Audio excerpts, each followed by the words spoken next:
Hello students, today we start the topic blood. Blood topic जब हम 6th-7th class में रहते हैं उस टाइम भी पढ़ते हैं, बट यहाँ से एसएससी, रेलवे, बैंक और डिफेंस एग्जाम्स में भी यहाँ से डेफिनेटली क्वेश्चन बनते हैं। तो इसमें हम प्लाज्मा, ब्लड कॉर्पसल्स में ही type of cells, that is RBCs, WBCs, platelets and then blood function के बारे में डिटेल से पढ़ेंगे। ब्लड फ्लूइड कनेक्टिव टिश्यू है। Fluid means solid plus liquid. Blood fluid nature के कारण ही फ्लो कर पाता है, क्योंकि अगर इसका नेचर सॉलिड रहेगा तब तो ये बॉडी में फ्लो नहीं कर पाएगा, और अगर लिक्विड रहेगा फिर बॉडी में इसकी स्ट्रेंथ नहीं बनी रहेगी। तो फ्लूइड नेचर के कारण ही ब्लड फ्लो कर पाता है हमारी बॉडी में। कनेक्टिव टिश्यू है ये, means different type of cells को कनेक्ट करके रखता है। जैसे यहाँ डायग्राम में देख सकते हैं, यहाँ डायग्राम में तो आरबीसीज शो किए हुए हैं, वैसे और भी different type of cells present रहते हैं। उन सभी टाइप ऑफ सेल्स को ये कनेक्ट करके रखता है। पीएच वैल्यू 7.4 रहता है। नॉर्मल बॉडी में ब्लड 5 to 6 लीटर होता है। बेबी में ब्लड लीवर में बनता है, वहीं अडल्ट में ब्लड बोन मैरो में बनता है। और जो स्प्लीन है ऑर्गन, ये ब्लड को स्टोर करके रखता है। नीचे डायग्राम में देख सकते हैं, ये जो स्टमक के साथ प्रेजेंट है स्प्लीन। ब्लड को हम 2 पार्ट्स में डिवाइड कर सकते हैं based on their composition. First is plasma, second is blood corpuscles. Plasma is liquid, blood corpuscles that is solid. Plasma 55% present रहता है, वहीं ब्लड कॉर्पसल्स 45% प्रेजेंट रहते हैं। प्लाज्मा में कुछ और मटेरियल प्रेजेंट रहता है, जैसे वाटर, प्रोटीन, सॉल्ट, ग्लूकोज, और साथ में ही प्लाज्मा प्रोटीन्स भी प्रेजेंट रहते हैं, जैसे thrombin, fibrin, heparin. Blood corpuscles में आरबीसीज, डब्ल्यूबीसीज, प्लेटलेट्स ये आ जाते हैं तीनों। ब्लड की कॉम्पोजिशन पढ़ी, तो उसे हम यहाँ डायग्राम में देख सकते हैं। प्लाज्मा 55% ब्लड में रहता है। एरिथ्रोसाइट दैट इज आरबीसीज 45% रहता है। वहीं ल्यूकोसाइट्स दैट इज डब्ल्यूबीसीज and platelets less than 1% of total blood, means 1% से भी कम रहते हैं प्रेजेंट ब्लड में। तो आप यहाँ देख सकते हैं कि leukocytes that is WBC and platelets 1% से भी कम रहते हैं ब्लड में present. Function of plasma. Plasma का फंक्शन क्या है कि ये digested food, hormones, excretory product को ट्रांसपोर्ट करता है one part of body to another part. Serum, हमने पीछे प्लाज्मा की पूरी कॉम्पोजिशन पढ़ी कि उसमें कुछ मटेरियल्स और साथ में प्लाज्मा प्रोटीन्स भी प्रेजेंट रहते हैं। अगर उस पूरी कॉम्पोजिशन में से प्लाज्मा की अगर हम फिब्रिनोजन को रिमूव कर दें, निकाल दें, तो जो रह जाएगा पोर्शन, जो रह जाएगा पार्ट, उसे हम सीरम कहते हैं, दैट इज सीरम। अब हम आरबीसीज दैट इज एरिथ्रोसाइट्स को जर्नल पढ़ते हैं डिटेल में। मैमल्स में ये बाइकनकेव शेप के रहते हैं, जैसे और इसमें न्यूक्लियस एब्सेंट रहता है। डायग्राम में हम देख सकते हैं कि यहाँ न्यूक्लियस एब्सेंट है। न्यूक्लियस एब्सेंट क्यों रहता है? ताकि ये हीमोग्लोबिन को ज़्यादा कैरी कर सके, मोर अमाउंट में कैरी करके रख सके। और इसकी बाइकनकेव शेप रहती है, बाइकनकेव शेप रहती है, ये बाइकनकेव शेप है। बाइकनकेव शेप क्यों रहती है? ताकि जो ये ऑक्सीजन कैरी कर रहा है उस ऑक्सीजन को लार्ज सरफेस एरिया प्रोवाइड करे।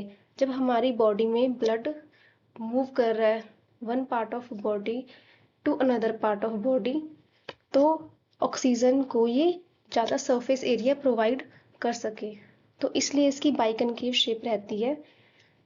लाइफ स्पैन 20 to 120 डेज रहता है। डिस्ट्रक्शन इसकी लीवर में होती है या स्प्लीन में होती है। और ये हीमोग्लोबिन कंटेन करके रखता है। इसमें हीमोग्लोबिन हीम प्लस ग्लोबिन दोनों के कॉम्बिनेशन से बना है। Haem is iron containing compound, iron contain करके रखता है और इसी के कारण ब्लड का कलर रेड रहता है। वहीं ग्लोबिन एक प्रोटीनेशियस कंपाउंड है, मीन्स प्रोटीन का बना हुआ है, हीम के साथ रहता है और इसकी हाई कैपेबिलिटी होती है ऑक्सीजन और कार्बन डाइऑक्साइड के साथ कंबाइन होने की। और ब्लड में आयरन कंटेनिंग कंपाउंड, हमने ऊपर हीम पढ़ा, बट ब्लड में जो आयरन कंटेनिंग कंपाउंड रहता है दैट इज एग्जैक्ट नेम उसका है haematin. Haematin main function RBCs का है कि ये ऑक्सीजन को ट्रांसपोर्ट करता है from lung to all cells of the body and from back carbon dioxide को लेता है all part of the body to lung. और हीमोग्लोबिन की डेफिशिएंसी से अनीमिया हो जाता है। और नंबर ऑफ आरबीसीज कुछ इस इंस्ट्रूमेंट से मेजर करते हैं, उसे हम हीमोसाइटोमीटर कहते हैं, that is haemocytometer. White blood corpuscles that is leukocytes. यहाँ हम डायग्राम में देख सकते हैं WBCs that is monocytes, eosinophil, lymphocyte, basophil and neutrophil. जो पर्पल कलर में शो किए हुए हैं ये सब व्हाइट ब्लड सेल्स हैं। तो इनका लाइफ स्पैन 13 to 20 डेज रहता है। न्यूक्लियस प्रेजेंट रहता है। हमने पीछे देखा था आरबीसीज में न्यूक्लियस एब्सेंट था, बट यहाँ WBCs में nucleus is present. Lack haemoglobin, haemoglobin absent रहता है। फंक्शन मेन है कि बॉडी को डिफरेंट टाइप ऑफ डिजीज से प्रोटेक्ट करके रखता है। और बॉडी में हमारा आरबीसी और WBC का रेशो 600:1 रहता है, मीन्स 600 आरबीसी पर 1 WBC प्रेजेंट रहता है। तो देख सकते हैं कि WBC का नंबर कितना कम रहता है as compare to RBCs. And 6 to 70% part of WBC is made of neutrophil. आगे हम पढ़ेंगे WBCs के टाइप्स हैं फर्दर, तो उन सब टाइप्स में से which type that is neutrophil ये सबसे ज़्यादा अमाउंट में प्रेजेंट रहते हैं। और इनका फंक्शन क्या होता है कि ये डिफरेंट टाइप ऑफ माइक्रोब्स जो कि डिजीज कॉज करते हैं उनको एनगल्फ कर लेता है, उनको खा लेता है और बॉडी से क्लीन कर देता है। आगे हम WBCs को 2 मेन टाइप्स में डिवाइड कर सकते हैं, दैट इज ग्रैनुलर ल्यूकोसाइट्स और non granular leukocytes. Granular leukocytes means granulocytes भी कहते हैं इन्हें, नॉन ग्रैनुलर ल्यूकोसाइट्स को अग्रैनुलोसाइट्स भी कहते हैं। तो जो ग्रैनुलर ल्यूकोसाइट्स हैं ये ग्रैन्यूल्स रहता है साइटोप्लाज्म में प्रेजेंट, और नॉन ग्रैनुलर में ग्रैन्यूल्स एब्सेंट रहता है। ऐसे नाम से ही पता लग रहा है, non granular means granule is absent in cytoplasm. और इधर ग्रैनुलर में लोब न्यूक्लियस रहता है, नॉन ग्रैनुलर में नॉन लोब न्यूक्लियस रहता है। ग्रैनुलर ल्यूकोसाइट्स को हम 3 टाइप्स में डिवाइड कर सकते हैं और नॉन ग्रैनुलर ल्यूकोसाइट्स को 2 टाइप्स में डिवाइड किया हुआ है। ग्रैनुलोसाइट्स, ग्रैनुलोसाइट्स में ग्रैन्यूल्स प्रेजेंट रहते हैं, ग्रैन्यूल्स प्रेजेंट रहते हैं और यहाँ लोब न्यूक्लियस रहता है 1 2 3। इस टाइप ऑफ सेल्स में लोब न्यूक्लियस रहता है, देख रहे हैं डायग्राम में हम, ये लोब न्यूक्लियस दिखाई दे रहा है। और अग्रैनुलोसाइट्स में ग्रैन्यूल्स एब्सेंट है और यहाँ नॉन लोब न्यूक्लियस है। ग्रैनुलोसाइट्स की 3 टाइप्स हैं, जैसे न्यूट्रोफिल, आयोसिनोफिल एंड बेसोफिल। अग्रैनुलोसाइट्स की 2 टाइप्स हैं, मोनोसाइट एंड लिम्फोसाइट। तो न्यूट्रोफिल टाइप ऑफ सेल्स ये स्टेन इक्वल लेते हैं चाहे बेसिक डाई हो चाहे एसिडिक डाई हो, दोनों से इक्वली चेन लेते हैं। और इनके पास लार्ज और मैनी लोब न्यूक्लियस रहता है। हमने ऊपर डायग्राम में देखा, मैनी लोब न्यूक्लियस 1 2 एंड ये 3 मीन्स मैनी लोब न्यूक्लियस है इनके पास। और फेगोसाइटोटिक इन एक्शन है, मीन्स अगर बॉडी में कोई फॉरेन सब्सटेंसेस जैसे बैक्टीरिया माइक्रो ऑर्गेनिजम्स आ रहे हैं तो ये दिस न्यूट्रोफिल उनको खा लेंगे, उनको एनगल्फ कर लेंगे और बॉडी से क्लीन कर देंगे। Eosinophil, this type of cells acidic dye लेते हैं, दैट इज आयोसिन। और इनके पास लार्ज और बाइलोब न्यूक्लियस रहता है, जैसे डायग्राम में देख सकते हैं 1 और 2 बाइलोब न्यूक्लियस मीन्स 2 लोब। और ये ब्लड क्लॉट को डिसॉल्व करते हैं। कई बार बॉडी के अंदर ब्लड क्लॉटिंग हो जाती है तो दैट इज नॉट गुड, तो उस टाइम ये बॉडी के अंदर ब्लड क्लॉटिंग को डिसॉल्व करते हैं। Eosinophil sales.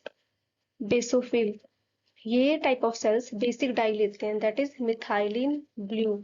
और इनके पास लार्ज न्यूक्लियस रहता है, ग्रेन्यूल्स प्रेजेंट रहते हैं, और वो जो ग्रेन्यूल्स प्रेजेंट रहते हैं वो हिस्टामिन को कंटेन करके रखते हैं। और ये हिस्टामिन जब जिस टाइम इंजरी होती है उस टाइम ये बेसोफिल सेल्स हिस्टामिन को रिलीज करते हैं। इस हिस्टामिन के रिलीज होने के कारण ही जब हमें इंजरी होती है तो उस टाइम हमको रेडनेस या इचिंग दिखाई देती है।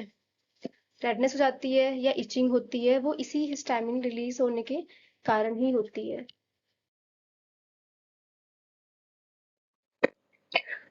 ग्रेनुलोसाइट्स, इसमें मोनोसाइट्स और लिम्फोसाइट्स आ जाते हैं। मोनोसाइट ये हमने जितने ऊपर देखे type of WBCs, that is neutrophil, eosinophil, basophil, lymphocyte, इन सभी टाइप ऑफ सेल्स में से मोनोसाइट्स लार्जेस्ट साइज के होते हैं। अगर लार्ज साइज है तो इनके पास लार्ज न्यूक्लियस रहता है और साइटोप्लाज्म भी काफी अच्छा रहता है और ये मोटाइल भी रहते हैं। इनका एक्शन फेगोसाइटोटिक है। फेगोसाइटोटिक मीन्स कि ये अनवांटेड सब्सटेंसेस जैसे बैक्टीरिया माइक्रो ऑर्गेनिजम्स को एनगल्फ कर देते हैं और बॉडी से क्लीन कर देते हैं। लिम्फोसाइट्स, इनका साइज आरबीसी के जैसा ही रहता है, लार्ज, न्यूक्लियस राउंड रहता है, खाली रहता है साइटोप्लाज्म, और ये नॉन मोटाइल रहते हैं। ये नॉन फेगोसाइटोटिक होते हैं और ये एंटीबॉडीज को स्क्रीट करते हैं। Main function is स्क्रीट antibodies. और ये एंटीबॉडीज क्या करते हैं, अगर बॉडी में कोई अनवांटेड सब्सटेंस आ रहे हैं जैसे बैक्टीरिया माइक्रो ऑर्गेनिजम्स आ रहे हैं तो ये उनको किल कर देते हैं। और ये हमारी जो हमें इंजरीज होती हैं उसको भी हील करते हैं। ब्लड प्लेटलेट्स, जिसे हम थ्रोम्बोसाइट्स भी कहते हैं। यहाँ डायग्राम में हम देख सकते हैं जो ये सेल्स हैं जो प्रोजेक्शन शो कर रहे हैं, ये सब सेल्स दैट इज प्लेटलेट्स। इनमें न्यूक्लियस एब्सेंट रहता है, लाइफ स्पैन 8 to 9 डेज रहता है और नॉर्मल प्लेटलेट्स काउंट्स 1,50,000 to 4,50,000 पर क्यूबिक मिलीलीटर ऑफ ब्लड रहता है। इनका मेन फंक्शन होता है क्लॉटिंग ऑफ ब्लड, मीन्स कि जिस टाइम पे हमें इंजरी हो रही है तो उस टाइम पे ये क्लॉट फॉर्म करते हैं और उस टाइम पे ये प्लेटलेट सेल से सबसे पहले आते हैं वहाँ पे और क्लॉट फॉर्मेशन में हेल्प करते हैं ताकि बॉडी से एक्सेसिव अमाउंट में ब्लड लॉस ना हो। और डेंगू, मलेरिया या चिकनगुनिया के टाइम पे ये प्लेटलेट्स का नंबर काफ़ी कम रह जाता है। फंक्शंस ऑफ ब्लड, यहाँ हम मेन फंक्शन देखते हैं कि ये बॉडी टेम्परेचर को कंट्रोल करके रखता है और हमारी बॉडी को डिफरेंट टाइप ऑफ डिजीजेस से प्रोटेक्ट करके रखता है। हमने देखा था कि WBCs में से type of cells that is lymphocytes cells antibodies को स्क्रीट करते हैं। तो वो एंटीबॉडीज जो बाहर से फॉरेन सब्सटेंसेस आते हैं जैसे बैक्टीरिया माइक्रोब्स उन सभी को किल कर देते हैं ये। और नॉर्मल बॉडी में टेम्परेचर 98.4 डिग्री फ़ारेनहाइट या 37 डिग्री सेल्सियस रहता है। और ये क्लॉटिंग ऑफ ब्लड भी करते हैं, इसे हम कोएगुलेशन भी कहते हैं। और ये ट्रांसपोर्ट करते हैं ऑक्सीजन, कार्बन डाइऑक्साइड जैसे फूड, हॉर्मोन्स या एक्सक्रीटेड मटेरियल को one part of body to another part, क्योंकि हर एक बॉडी पार्ट को इस बेसिक चीज़ की रिक्वायरमेंट्स होती हैं, ऑक्सीजन, कार्बन डाइऑक्साइड, इन सब की रिक्वायरमेंट रहती है। और ये डिफरेंट बॉडी पार्ट्स के साथ कोऑर्डिनेशन बनाए रखने में भी हेल्प करते हैं। मैं आगे blood related all types of MCQs लेके आने वाली हूँ, तो चैनल को सब्सक्राइब जरूर कर लें ताकि टाइमली आपको नोटिफिकेशन मिलता रहे। और अगर ये वीडियो आपको हेल्पफुल लगी हो तो लाइक करना ना भूलें।